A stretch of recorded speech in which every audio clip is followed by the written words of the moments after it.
Hello friends, कैसे हैं आप सभी। मेरा नाम सरफराज अहमद है और आपका स्वागत है फन स्कूल पर। आज के इस वीडियो में हम जानेंगे जापान के इतिहास के बारे में।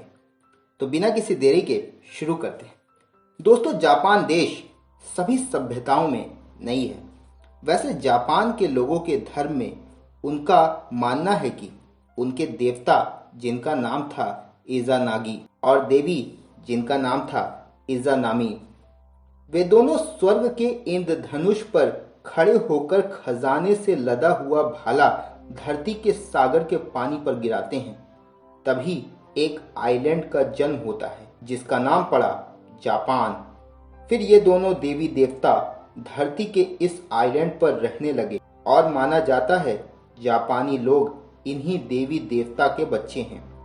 जापान की शुरुआती दौर में जापान योद्धाओं के दल, जिन्हें क्लान कहते थे, उसमें बटे थे।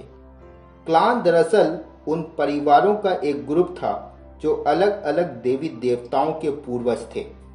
हर क्लान की खुद की जमीन होती थी, खुद के गॉड होते थे और उनके मुखिया होते थे। 5वीं सदी में एक क्लान जिसका नाम था यामाटो क्लान, जिसने सारे दूसरे क्लान पर कब्जा कर लिया था। इस तरह यामाटो क्लान ने अपने अधिकार को फैला लिया और जापान के अलग अलग भागों को एक करके जापानीज स्टेट बनाया।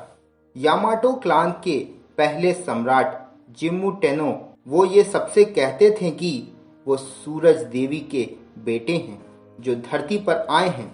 इसकी वजह से यामाटो क्लान में जिम्मू टेनो को पवित्र माना जाता था। चीन की तरह जापान में भी कई डायनेस्टीज ने राज किया था।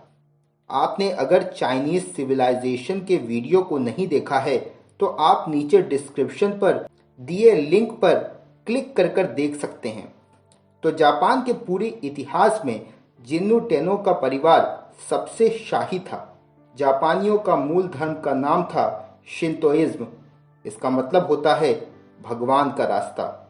इस धर्म में प्रकृति में मौजूद सभी चीज जैसे आग, पानी, हवा, सूरज, सबको भगवान मानते थे और इन सभी में वो सूरज देवी को सबसे मेन मानते थे और इन देवी के बच्चों को सबसे ज़्यादा मेन माना जाता था।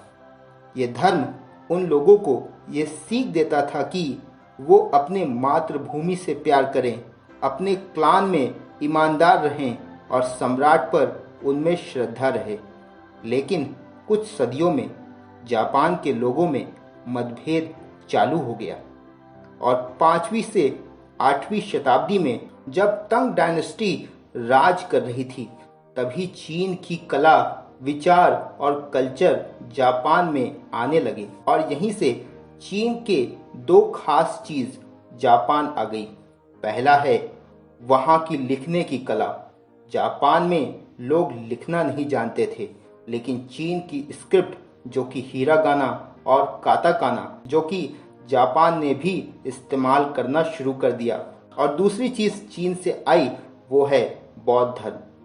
जैसा कि मैंने अभी आपको बताया कि वहाँ जो धर्म मानते थे वो था शिंतोइज्म। लेकिन 6वीं शताब्दी में जब चीन से मोंग जब जापान आए तो उन्होंने वहाँ के लोगों को ज्ञान का पाठ पढ़ाया। फिर 7वीं सदी में वहाँ के राजकुमार शोतोक ने बौद्ध धर्म को जापान का राष्ट्रीय धर्म बना दिया। इसके बाद उन्होंने जापान में बुद्ध धर्म, अस्पताल, स्कूल बनवाया। जापान से कई लोग चीन गए वहाँ की संस्कृति को सीखने के लिए।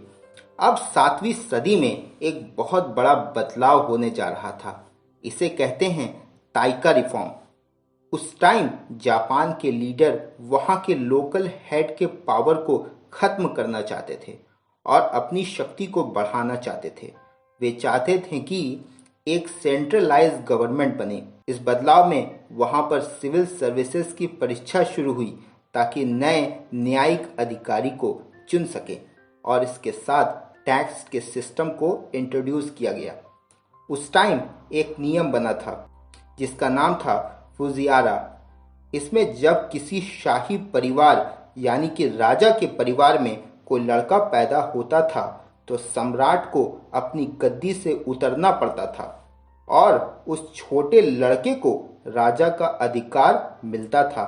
लेकिन जब तक वो बड़ा नहीं हो जाता तब तक सम्राट के पत्नी के साइड के लोगों में से जो सबसे एल्डर है उन्हें उनकी जगह पर गद्दी पर बैठाया जाता था।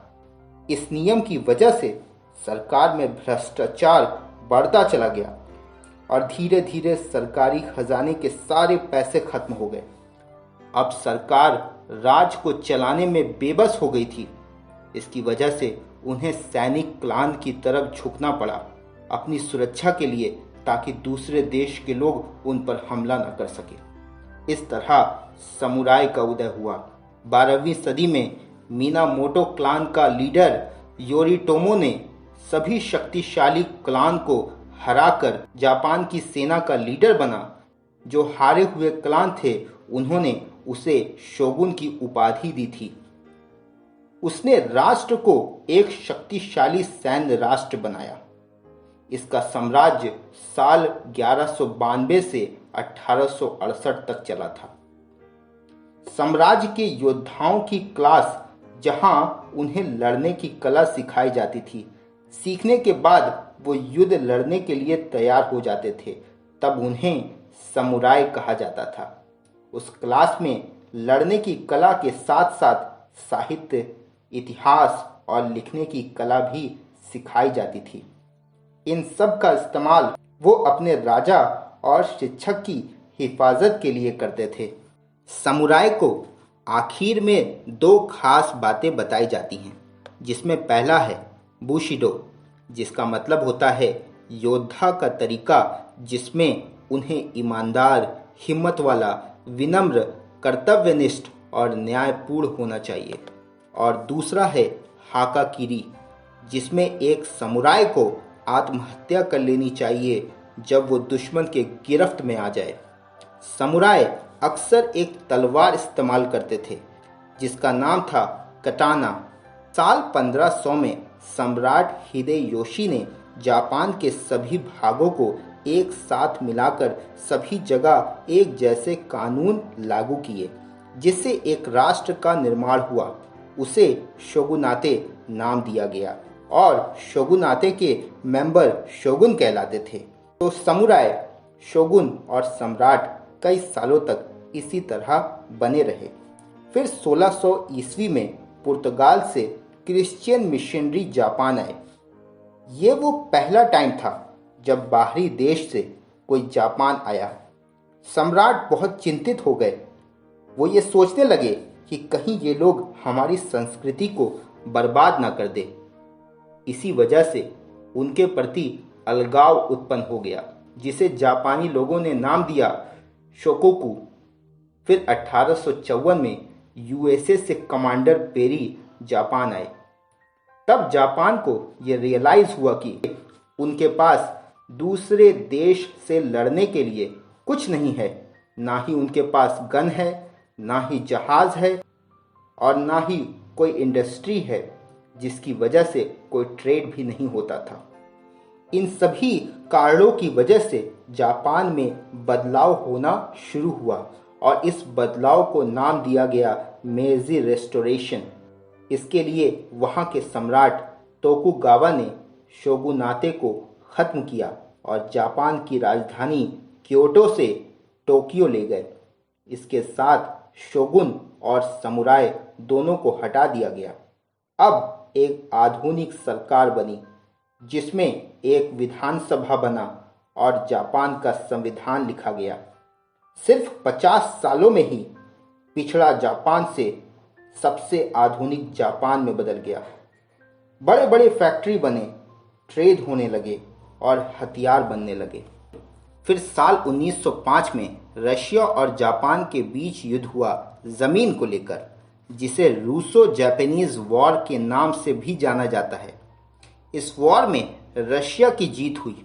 जापान की हार में उनकी कई बड़ी मिस्टेक्स थी, जैसे जापान पूरी तरह से रशिया की जमीन को हथियाना चाहता था। ये जानते हुए कि रशिया दुनिया का सबसे बड़ा साम्राज्य था, लेकिन जापान ये सोचने लगा कि वो बड़ा साम्राज्य बन जाएगा। इस ओवर कॉन्फिडेंट के चक्कर में उसकी हार हो गई। इस वॉर से जापान ने सीख नहीं ली और एक और बड़ी मिस्टेक कर दी जापान ने। वो ये कि वर्ल्ड वॉर 2 में जब अमेरिका न्यूट्रल था, तभी जापान ने 7 दिसंबर 1941 को पर्ल हार्बर पर अटैक कर दिया।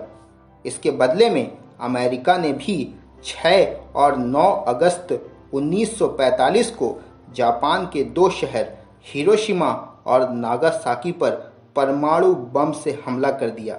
कई लाख लोग मारे गए। फिर क्या था, जापान ने अमेरिका से समझौता किया और सरेंडर कर दिया।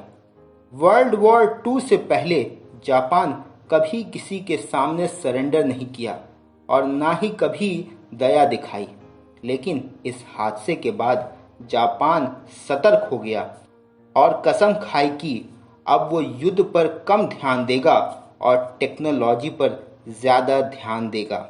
और आज हम देख सकते हैं जापान में बहुत सारे इनोवेशन हो रहे हैं। तो दोस्तों, आशा है कि आपको कुछ सीखने को मिला होगा इस वीडियो से। इसी तरह वीडियो से बने रहने के लिए चैनल को सब्सक्राइब कीजिए, लाइक कीजिए, इस वीडियो को शेयर कीजिए अपने दोस्तों के साथ। मैं हूं आपका दोस्त सरफराज अहमद। मिलता हूं एक नए फ्रेश वीडियो के साथ। तब तक के लिए गुड बाय, पीस।